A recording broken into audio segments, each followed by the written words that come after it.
Class teacher പറഞ്ഞ് എച്ചെങ്കിലും പോയിട്ട് കത്ത് കൊടുത്തു, സാറേ ഇവൻ ക്ലാസ്സിലുണ്ടെങ്കിൽ ഞങ്ങൾ ഈ ക്ലാസ്സിലേക്ക് ഇവരെ കൊണ്ടൊരു തീരുമാനം എടുക്കും.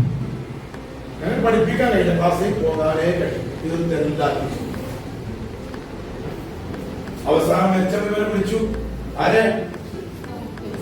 തോമസ് ആൽവ എഡിസനോട് ചോദിച്ചു, നീ എന്താ ക്ലാസ് പറഞ്ഞാൽ കേൾക്കുന്നില്ല, അനുസരിക്കുന്നില്ല, അതുകൊണ്ട് നീ ഒരു കാര്യം ചെയ്ത് ഞാൻ ഒരു ലെറ്റർ ഇതൊന്നും മുഖത്ത് പ്രകടിപ്പിച്ചില്ല, വിഷമം തോന്നിയെങ്കിലും പ്രകടിപ്പിച്ചില്ല. എഡിസൺ ചോദിച്ചപ്പോ എന്താ കത്തിൽ എഴുതിയിരുന്നത്?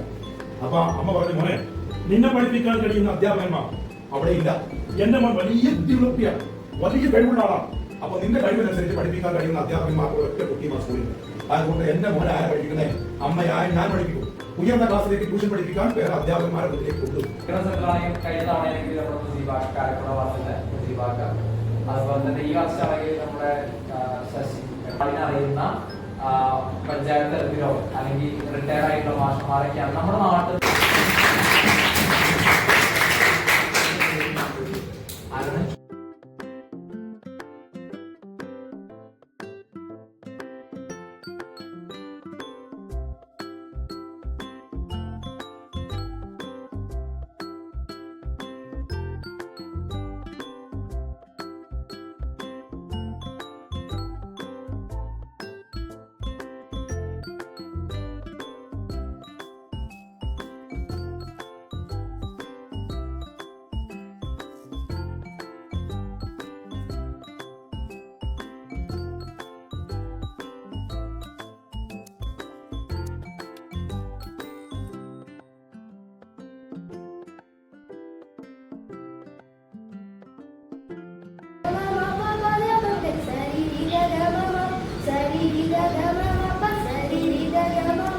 सजना के सजदे में एक नार लगे,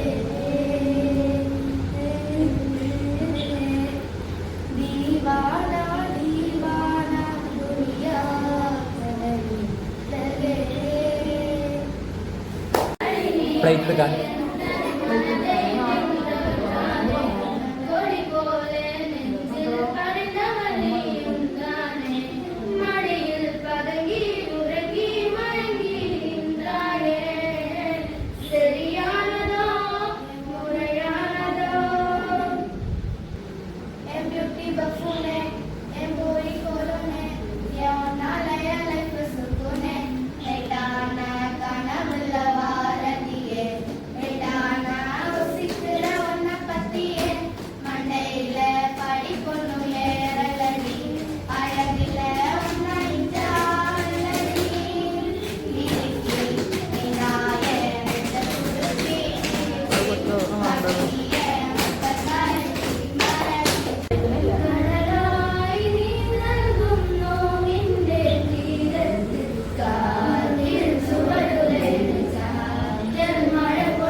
ഇതൊക്കെ കൊണ്ടു നടക്കാനൊക്കെ പിന്നെ തയ്യാറായി വന്ന പ്രത്യേകിച്ച് ഷൈമാനെ ഈ അവസരത്തിൽ ഞാൻ അങ്ങേയറ്റം അഭിനന്ദിക്കുകയാണ്.